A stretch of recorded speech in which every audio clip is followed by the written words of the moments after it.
Welcome back to Tyler's Retro Reviews for the first retro review of 2024, and oh boy. What a way to start off the year, because today is January 4th. I decided to do the 25th anniversary of both Raw and Nitro. This is the second time, on this channel at least, I did a review of both Raw and Nitro. Yes, I did the March 26, 2001 Raw and Nitro, the final one. But the second the second time I did this was the July 6th. Was supposed to be on July 6th, on the 25th anniversary of that. Did not happen, unfortunately. Well, I did, but on July 4th. On the 4th of July, that is. This is the Raw and Nitro January 4th editions of Raw and Nitro, you know. So, let's get on to... I'll start with Raw first, and Nitro second. Yes, I know the whole Tony Schiavone comment on Nitro. I'll discuss this on the Nitro part, that is. So, January 4th Raw, it was in Worcester, Massachusetts. So, this show begins with a Shawn Michaels tribute show, because the prior week on Raw before this, Vince fires Shawn Michaels and gets Sweet Chin Music as a result of that. You know why? Because I watched that episode of Raw, as well as the Nitro also. Because we'll get to the Nitro portion after this. However, you know, Vince says, about the Royal Rumble, which I will talk about the 1999 Rumble in 2 weeks, that is. So the two I'm going to talk about is 1999 and 2004, as far as Rumble reviews go. Because next week, we're going all the way back to the original video. I won't tell you what it is. I won't tell you what that is, so yeah. But then Shawn Michaels comes out with all the DX members. And Vince will be number 2 and Austin is number 1. If you saw that Rumble match, yeah, we'll talk about that when we get to Rumble 1999, that is. So anyways, basically this is the whole thing of, Shawn has a Stone Cold surprise for Vince. You know who that is.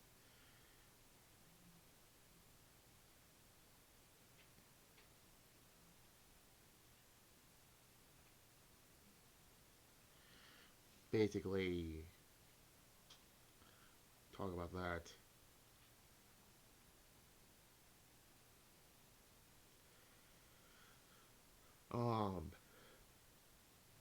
So let's get on to it. So, Steve Blackman defeats Ken Shamrock. This is a weird thing. They did feud later in the year, and it ended at SummerSlam, which I talk about that in my SummerSlam reviews. So yeah, Steve Blackman won this match. It was okay. 2.5. Billy Gunn got involved in the match, and they brawled after in the backstage area. Yeah. Also, Mankind cuts a promo, and then Vince says, "You will not get another opportunity at the WWF Championship." And basically led to Triple H and Mankind for the winner gets a spot in the Royal Rumble match.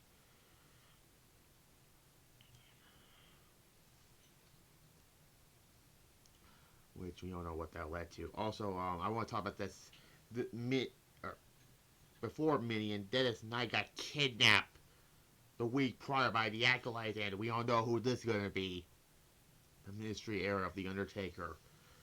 I want to point that out. So yeah, they were in this dungeon, and then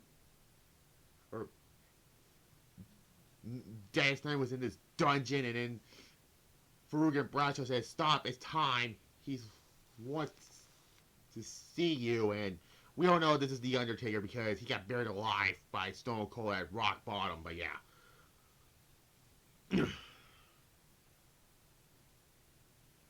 Anyways, back to this. Mark Henry defeats Goldust by DQ because he... What the because he, hit the Shattered Dreams, basically. Also, China was doing this whole... This was basically the end of this storyline between her and Mark Henry. It was just weird. I'm not going into the whole thing afterwards because... Yeah. It was just a nothing match, a 1 out of 5. And then, Godfather and Taz ended in a double DQ. It was just a 1-minute match, basically. And I think this was Ted's first match, I believe, in the WWF. I don't know. Maybe it was his first match. But it was not that great. 1 out of 5. Anyways, then we get that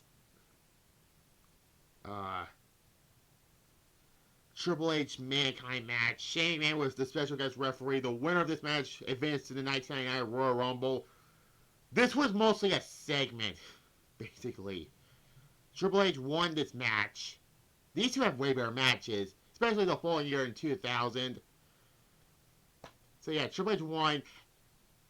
He defeated Mankind, but this is not the last time Mankind was... This is not all bad for Mankind, because right after the match... This match is not rated. I'm not giving this a rating, because this was mostly a segment. Triple H pedigrees Shane McMahon and says, he's all yours. And there's like the Vince coming out and Mankind says, I want a shot at the WWF Championship in a no DQ match. And Vince says, fine, you get it. And we all know about the whole Tony Schiavone thing. I'll address that when we get to the Nitro part of this review, okay? So yeah.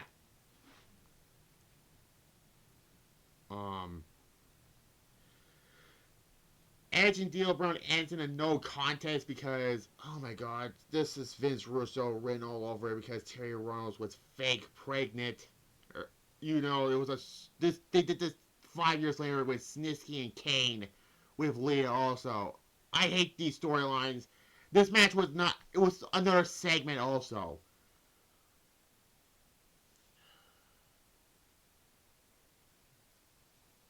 Anyways. Then Kane beats up Pat Patterson and Gerald Briscoe. Again, it was mostly a segment. Because some point after Rock Bottom, Kane joined the corporation for some reason. I don't know why. He was better off on his own anyways. But we don't know what's going to happen by WrestleMania when we get to that review. I'll do that review also. Redo that one also.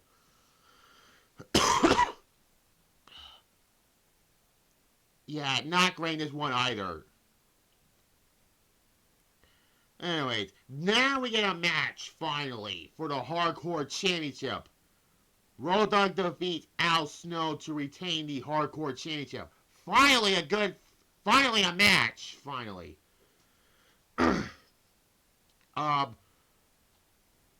Road Dogg retains. It was a fun match. They fight outside of the building. Into the snow also.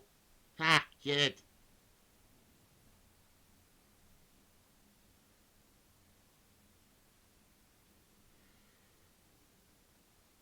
Yeah, fun match.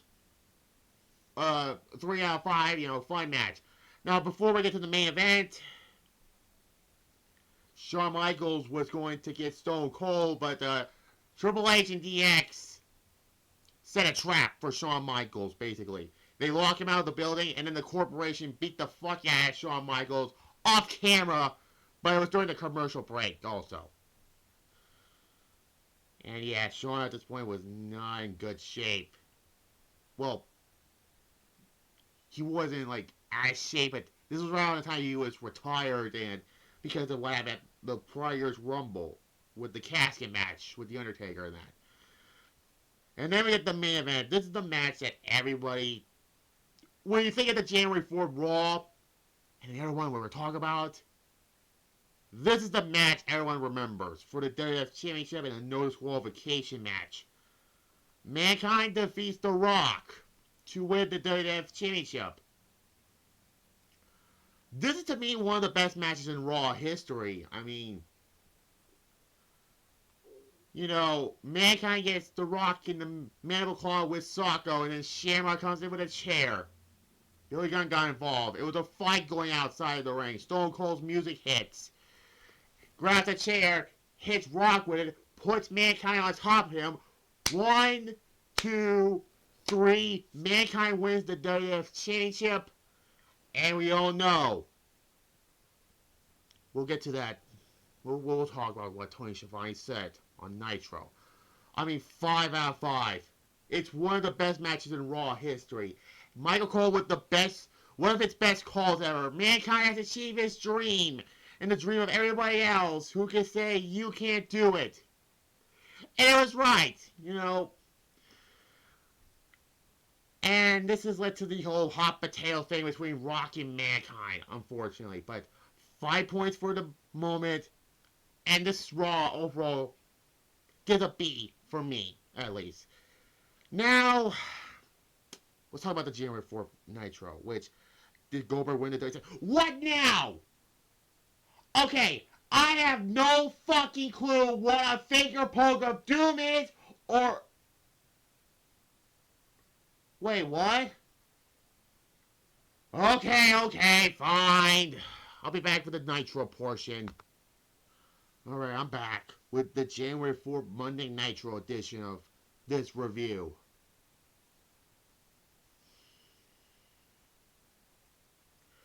It took place in Atlanta, Georgia, in the Georgia Dome.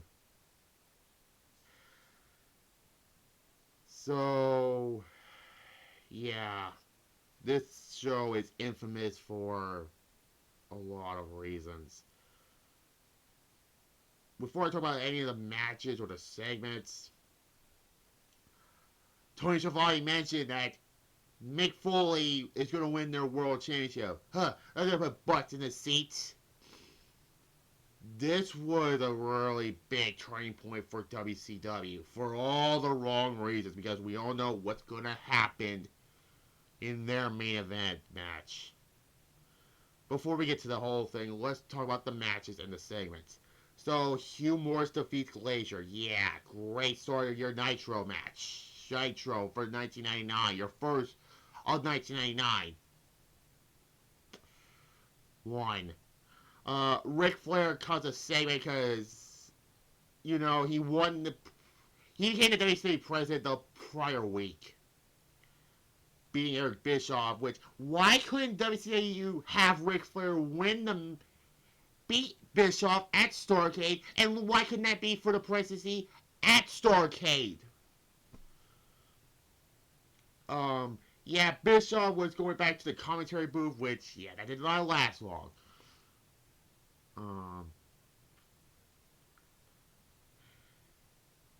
And yeah, we'll get moving on from that. Also, we saw young Charlotte Flair in there, even though some of her interviews, she forgot she was in WCW. Hey, we forget most of it. Yeah. Booker T defeats some guy named Emerald Hale in 59 seconds. Don't know who the fuck this guy was. Booker T wins. This was right after Harlem Heat disbanded until later in the year. Anyways, then Chavo Guerrero defeats Norman Smiley. This was a feud. The following week, I'm going to mention this right now. By the way, the match was not good. 1 out of 5. The following week, Norman Smiley took Pepe and threw him into a wood chipper. It was both terrible, sad, hilarious, and fucking stupid.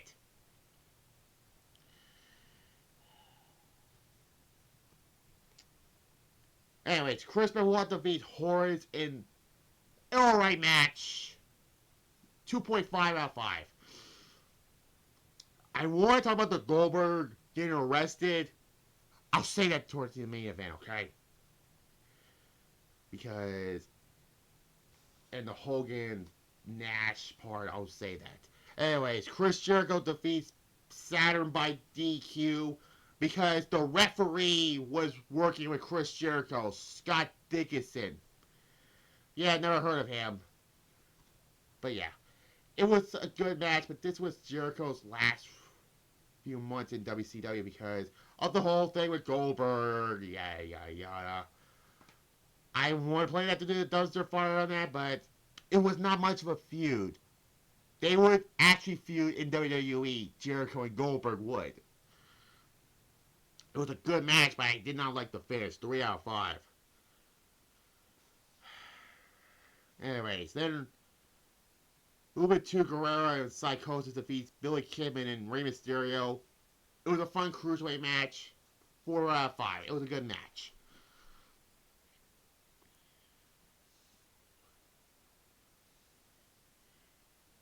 Anyways, then Conan defeats Scott Steiner by disqualification. Scott Steiner won the television championship, by the way, the week before this, so yeah, we don't know about that. It was not that much of a match either. 1.5 out of 5. Scott Steiner was... Actually, I'll get a 2 out of 5 for Scott Steiner's insane promo. We don't know about Scott Steiner being insane with promos. Then Bam Bam Bigelow and Raph had no contest. It was mostly just not that much of a match. That's the problem with TV shows. Too many matches. They stopped doing it nowadays in recent wrestling. Mostly WWE, that is. Regardless, I'm not ranking this.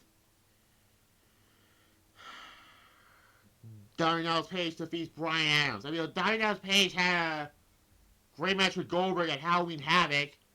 Should have fucking been the one to beat Goldberg. Here's what we're going to have here, but regardless. DDP wins. It was actually not that bad of a match. 3 out of 5. Before I get to the main event, let's talk about the big elephant in the room. Goldberg was arriving to the Georgia Dome. A bunch of popos say Goldberg was under arrest for stalking Elizabeth, which was bullshit. Because Elizabeth faked it. Hogan came out of retirement, his quote retirement, and he's taking Goldberg's spot in the main event. And then Nash says, I know Hogan is under contract. And then Hogan said, I owe everybody one last retirement match. Ha! And then the whole thing, after Hogan goes back up the entryway before the Steiner Conan match, we all know about the Tony Schiavone thing. This led to the fucking match between the match between Hogan and Nash. I use quotation marks because this is not a match, really. What happened here? Nash pushes Hogan. Does this. Hogan hits Nash, not with a fist, with a finger. We all know about this. 25 years later now. We all remember this. The infamous finger poke of doom. Nash sold it like he got hit in the head with a fucking mallet. Hogan covers him. 1, 2, 3. Are you fucking serious? This is the dumbest... This is, to me, the dumbest thing in WCW's history. And you know what make this... So, this guy cannot believe he's not saying it. Hogan himself, on the Annie biography of the NWO, he admits it was the dumbest thing ever. I agree. Hogan said it was the dumbest thing ever. The finger poke of doom. The dumbest thing ever. I agree. I agree with him. It was. Why took the belt off of Goldberg and never did his rematch for the title? This whole thing. This whole finger poke of doom thing. It's not getting a rating for this. Goldberg came out and then gets jumped by Lex Luger, and this whole thing forms the NWO Elite. Yeah, Elite with fucking Disco Inferno in it. There's no defending this. I'm sorry, this is the dumbest decisions things in WCW history. Go back to my top 10 reasons why WCW became their own worst enemy. The finger poke of doom was on that list. It was not number one. It was Goldberg's streak ending was number one. This whole thing was supposed to lead to Goldberg going through the entire NWO and having a match with Hogan at some pay-per-view. I don't know what the pay-per-view is, but this storyline got dropped. Scott Hall and Lex Luger got hurt and then Ric Flair won the WCW title. They did a fucking double turn and uncensored, and Goldberg got his world title back in WCW. I mean, hindsight it is. Butterfly effect? I don't know. It's one of those big legends that it was supposed to be. Maybe someday I'll do a video on the biggest rumor legends that there are. Like the Day One Butterfly Effect from 2022, because I'll save that. I mean, shout out to Super Kick Studios for that video. I mean, this episode of Nitro. Oh. D+. I mean, the Hogan Nash match wasn't a match, really. It's not graded, okay? I get a D+. It's one of the worst episodes of Nitro I ever seen. Well, that's worse than the reboot Nitro from 2000, that is. So, there we go. 25 years later. Raw got a 5.7. Nitro got a 5. I mean, it wasn't bad. Don't get me wrong. But it got worse by later in the year for WCW, that is. And Toy Story never would have said Mick Foley was going to win their world title, put butts in the seats. We would have looked at a different world for WCW and the WWF. But what Tony Schiavone said caused WCW to go downhill. So join me next week. We're going all the way back to my first videos 5 years later. New Year's Revolution 2005. We're going all the way back to this. And then after that, Royal Rumble 1999 and Royal Rumble 2004 for the 2 Rumble reviews I'm going to do. And tomorrow I'll do my SmackDown New Year's Revolution edition of it live, okay? So like this video, comment down below, subscribe to this channel right here, and click the notification bell so you will see next week's video, New Year's Revolution 2005. And my main channel also, subscribe and click the notification bell on there. And I'll see you there. Bye-bye.